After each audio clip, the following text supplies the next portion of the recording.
Action, minasan, konnichiwa, Papa des. Sebenarnya ini udah malam ya, sekarang udah pagi ya, sekarang jam 3 pagi.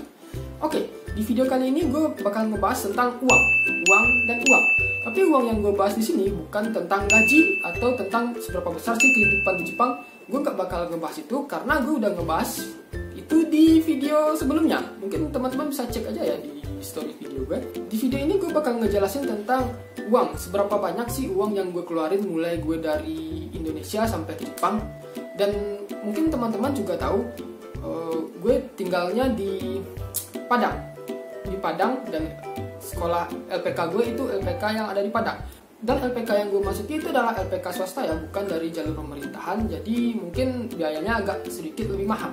Nah, buat teman-teman yang mungkin akan pengen masuk LPK, mungkin karena nggak pengen masuk pemerintahan dengan alasan tertentu kayak gue, mungkin bisa dapat sedikit gambaran tentang berapa sih biaya yang harus dikeluarkan hingga sampai ke Jepang. Nah, oke, gue sekarang bakal ngejelasinnya. Tapi sebelumnya teman-teman juga harus tahu mungkin untuk setiap LPK itu mungkin akan sedikit berbeda jumlah uang yang akan dikeluarkan tergantung LPK sama di mana daerah kita tinggal.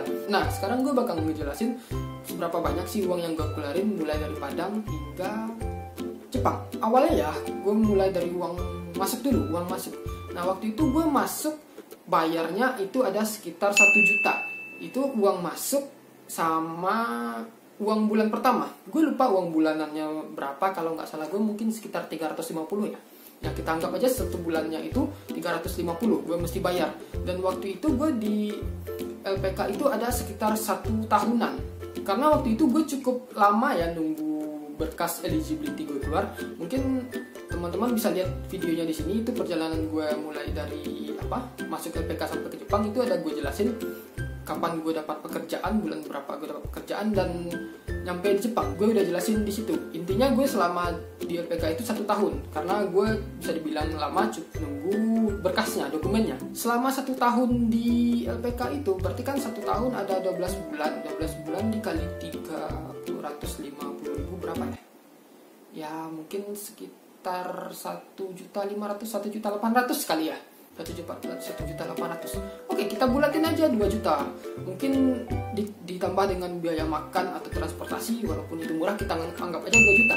Dan dari awal masuk sampai gue mau berangkat ke Jepang, artinya gue udah ngeluarin duit 3 juta. Duit masuk sama duit belajar selama 1 tahun. Artinya gue udah ngeluarin 3 juta. Nah, sebelum berangkat ke Jepang, tentunya karena kita dari LPK swasta, artinya kita kan harus membayar jasa dari LPK tersebut karena telah memberangkatkan kita ke Jepang.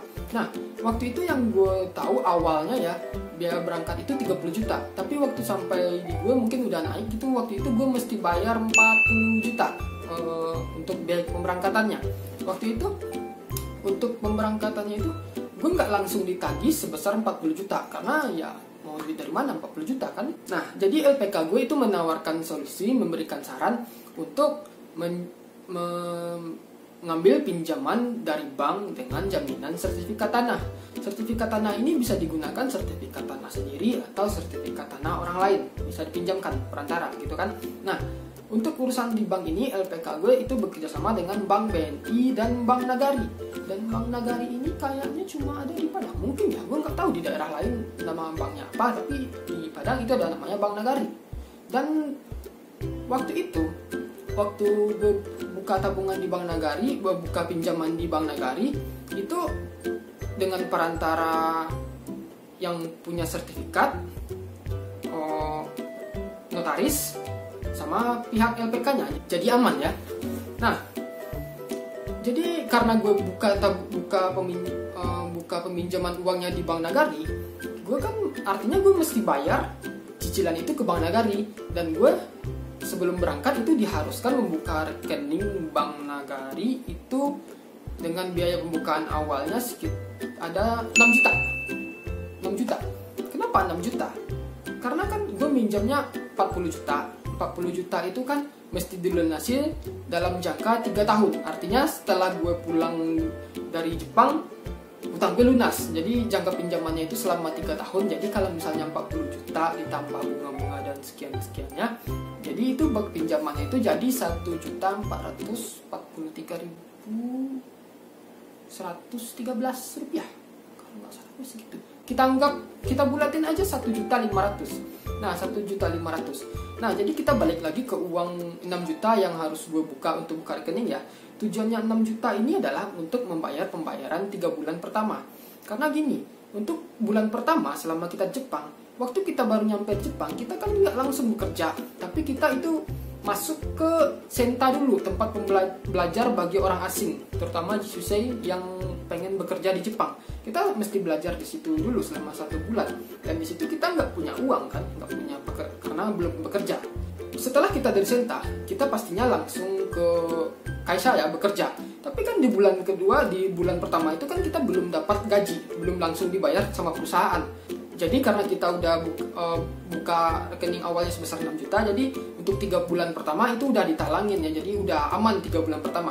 Jadi nanti pas kita udah gajian, kita cuma ngelanjutin pembayaran bulan 4, 5, 6, seterusnya sampai bulan ke 36. Nah jadi kan kalau misalnya ditotalin itu, ini kita tanpa bunga aja dulu ya. Jadi kalau misalnya dihitung ya mungkin ada sekitar pertama kita ada 3 juta pendaftaran sama uang pendidikan selama 1 tahun, terus 40 juta biaya keberangkatan, berarti ada 43 juta ya. 43 juta ditambah 6 juta sama pembukaan rekening itu ada 49 juta. Itu baru uang awalnya aja.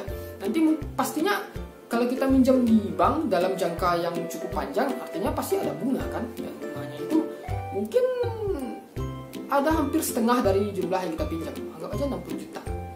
Artinya gue udah ngeluarin uang sekitar 69 juta untuk pergi ke Jepang, dan itu gue cicil selama gue berada di Jepang ini. Dan ya udah lumayan sih cicilannya, karena gue juga nggak fokus nyicilnya sih, karena uang-uang yang ada di Jepang itu kan kadang gue tabung juga, kadang juga buat liburan sih. Kalau belanja barang jarang sih, mungkin teman-teman juga tahu itu kan gue lebih suka liburan ketimbang beli barang.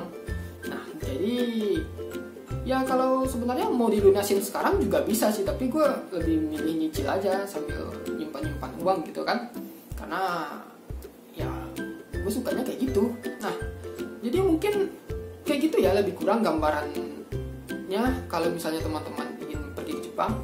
Tapi mungkin gue nggak tahu ya, ini gambaran dari gue ya, gambaran dari tempat gue berangkat yang ada di Kota Padang. Tapi mungkin kalau misalnya teman-teman berada di LPK lain, di daerah lain, mungkin beda lagi ceritanya. Entahkah itu bisa lebih mahal atau bisa lebih murah, entahkah itu harus bayar tunai sebesar 35 atau sampai 40 juta atau lebih, gue nggak tahu. Tapi kalau di tempat gue berasal, lebih kurang sistemnya kayak gitu. Tapi di sisi lain itu LPK gue bisa dibilang cukup membantu, karena kita bisa ngebayar tagihan kita dari gaji yang kita hasilin di Jepang, dan itu sedikit lebih dipermudah. Karena kalau misalnya gue bayangin mesti bayar 40 juta tunai, ya gue nggak tahu mesti uang dari mana, ujung-ujungnya juga mesti minjam kan. Dan kalau misalnya minjam ke orang atau ke tetangga, nantinya nggak mungkin langsung bisa diganti pas di bulan-bulan pertama kan, karena kita juga punya kebutuhan kan, entah itu kebutuhan keluarga atau kebutuhan pribadi. Nah jadi lebih kurang begitulah ya. Mungkin video ini bisa jadi sedikit gambaran buat teman-teman yang yang pengen pergi ke Jepang. Jadi bisa mikir dulu gitu kan, bisa cari LPK yang cocok untuk teman-teman. Dan mudah-mudahan buat teman-teman yang pengen pergi ke Jepang bisa cepat nyampe ke Jepang ya, walaupun sekarang lagi corona, tapi mudah-mudahan cepat berakhir, jadi teman-teman yang pengen ke Jepang bisa cepat masuk ke Jepang. Oke, kayaknya video ini cukup, dan terima kasih udah nonton video ini sampai habis, dan sampai ketemu di video berikutnya. Oh ya, kalau seandainya teman-teman punya pertanyaan silahkan tulis di komen, kalau ada ya. Kalau nggak ada, komen apa kayak gitu. Oke, Kak.